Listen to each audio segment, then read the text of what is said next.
I kind of wanted to like do a little segment because I do want to start this podcast. So if you would like explain to my listeners what this Decentraland thing is, and explain to me because I've seen it, but I'm not an expert in it. So you tell me about it. Oh, cool. Yeah. Um, well, Decentraland is essentially it's like a VR universe. Um, and it's like a metaverse, I guess you could say. Um, it's built on the Ethereum blockchain, and it is it's similar to a few others that are out there. Um, sorry, that's Leo. Cool. Um, there's like crypto voxels is out there. I forget what there's another one too. There's probably a million of them, but they're essentially like these like VR like universes where you can like purchase a little like plot of land, um, and then build in it. Um, and it's pretty cool. I discovered it probably like back in 2017 or so, um, right around when it came out. There really wasn't much going on with it yet. It just seemed really interesting. And I thought about it, how it would be cool if one day I could like build a little like space in there to have like art shows or virtual like music performances or who knows. Yeah. So yeah, I bought a little. I think it's just called land there, um, and the cryptocurrency that they use is called Manna. Yes. Um, That was so cool when I saw that. I was like, "Oh, this is the universe telling me to get some of this." yeah, yeah, it's a pretty cool project, and it's been awesome to watch it. I mean, it's really exploded over the last couple of years. Just the amount of activity on it is pretty cool. I still haven't done anything on it yet, but um, it seems to just keep getting easier and easier to do it. So I'm just kind of like waiting until it's like very, very easy. Then I'll do it. Yeah. But Some of the properties on there are like hundreds of thousands of dollars. yeah, mine was not a lot. I think I think when I got mine, it was like the equivalent of like maybe like $1,300 or something like that when I bought it. Um, who knows? It's probably like 10x that since then. Nice. It's hard to tell because you'd have to like put it on the marketplace to see, but you never really know with stuff like that. It's kind of like with crypto kitties. It's like you can't get an actual value for it because it's all based on if there's some person out there that would want to pay for it. Um, like someone might just like the coordinates, the number, coordinates of my plot and be willing to pay a lot more for it than it's technically worth. Or it just might be next to some horrible other person who built something atrocious on there and people want to stay away from it, so then it's worth nothing. That's interesting. Like you have bad neighbors in Decentraland. Well, I don't know about bad neighbors, but I'm sure it's similar to anything else where it's like depending on what you want to do on it, you might not want to be next to a quote unquote like a virtual casino or something, you know. You might Mm-hmm. want to be in the art district or whatever. I haven't really seen what's happening near me, but I don't know. It's all crazy. Yeah, It's interesting stuff though. it is. So you've been into crypto for a while. Yeah, since like 2016, 2017, that Nice. whole that last cycle, it was a crazy cycle. It was like I think when I got into it, Bitcoin had like just started climbing closer to 5K, and people were freaking out about it. And then I was like watching it a lot, and then it crashed down to like low 2000s.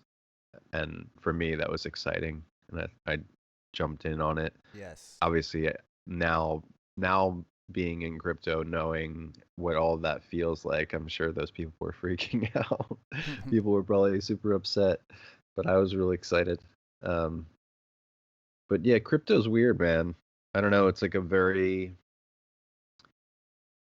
it's polarizing, you know. It's like exciting and inspiring, yet also like it can be really toxic and uh just I don't know. That I'm not I never know exactly how I feel about it other than I do feel like there's an aspect of it that is the future. Like there's an aspect of what's going on there that I think is representative of a paradigm shift. And I guess like anything else that I try to get involved in early on when I feel like, oh, there's potential here to shift power. Um, I'd like to be on the good side of it, you know. But maybe I'll be wrong. Maybe it's nothing. Maybe it's a joke. I don't know. I don't think it's a joke. I mean, I feel like it's pretty established now that this is going to go mainstream cuz I think for me it has to do with the devaluation of the dollar. And so I mean, there's a certain number of Bitcoin, and I mean, I'm sure you've heard all this, but Oh yeah. printing money endlessly is going to make these assets worth more. So for me, it's like I'm buying a whole bunch of Manna right now because it's probably going to go up, especially when the use case is such a obvious like this is currency for Decentraland. Like there's a set case. Whereas like Cardano is more theoretical at this point, if I understand it correctly. I'm not an expert, but I have been kind of paying attention over the last few years. Yeah, I don't know much about Cardano. I've seen people talk about it a lot, and I've watched it blow up and then fall down, and you know, it's had its cycles like anything else. But if I'm not sure if I'm right about this, but I think an Ethereum competitor, right? Like essentially Yeah. supposed to be another kind of like blockchain where people can build on top of it, build dApps on it. Yeah, I don't know. I think I think a lot of stuff is up in the air right now. Obviously, Ethereum is supposed to be going to proof of stake soon, which it would be a pretty big deal. I guess it's already partially transitioned, but I think once Ethereum successfully completes 2.0 and goes proof of stake, they'll be so much more sustainable than any of these other projects that are still working on proof of work. And just the amount of the transaction speeds, the amount of activity it'll be able to handle without like astronomical fees. It's going to be pretty next level. And I think that's the only thing right now holding back like the NFT space from truly going mainstream is all the criticism about the energy consumption. And you know, a lot of it is valid, but it's also murky because you can't get like an exact understanding of what the real deal is. But I think it's all going to be moot once Ethereum jumps to this next yeah, this 2.0 thing. So we'll see. I mean, I don't know much about like Ethereum competitors. Like I know EOS and I guess there's Tezos. There's a few, but it seems like Ethereum's got quite the advantage. The amount of good projects that are built on Ethereum is pretty high. Yeah. So Well, can't you also like connect like action to it? like in what way? Like apparently the example that I heard is you could like pay a water bill with it, or like you could like take an action, like it could turn a service on or something. Oh, like oh, you're just talking about like smart contracts. Like yeah, I mean Ethereum can do a lot of stuff. The the use case of it, I think initially was like this emphasis on smart contracts, like um, sort of like auto escrows and stuff. And I don't know. I mean, I'm not completely aware of what the number one use case of Ethereum is. There's a lot apparently, but I think it's a cool time because a couple of years ago when I was getting into it, so much of it was just like uh yeah, like theoretical. Like it wasn't really happening yet. Now Yeah. so much of the stuff's actually happening, which is Yeah, pretty cool. it is really cool. And I right?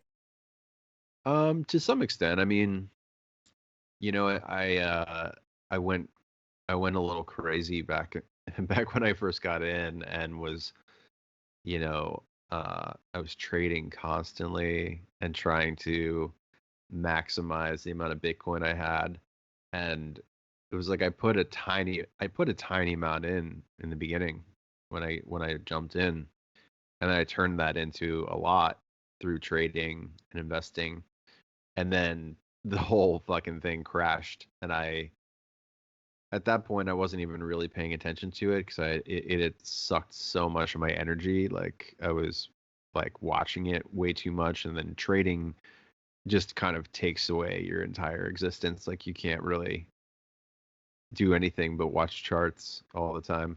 Um, so yeah, I'd kind of like fallen off even before everything kind of crashed, and um, just sort of pretended like, all right, whatever. That's whatever I have, I have. And I'm kind of in a similar position now. Like I haven't traded at all, and this cycle I've just been watching. I bought like two things. Um, I I invested in VGX, which is the Voyager app token. It's just another trading platform, but they're essentially like they're like they're kind of like the hotels.com of crypto trading platforms where they just go after the best possible deal out there on various platforms and facilitate the trade for you That's in real time. interesting. Um, and the reason why their token is kind of valuable is that it's anyone on the platform, if you trade with Voyager and you hold crypto on in your wallet on their site, then you're providing like liquidity, and they if you hold a certain amount of Voyager tokens, then they give you a pretty insane interest rate. So, but I don't know. I try not to get super into speculation type of stuff. I think it's weird. I mean, part of me will get into these games and play this kind of like capitalist fucking investor video game, but a lot of it is just like hedging, just trying to make sure that if one system falls down, that I have a foot a little bit in the other, and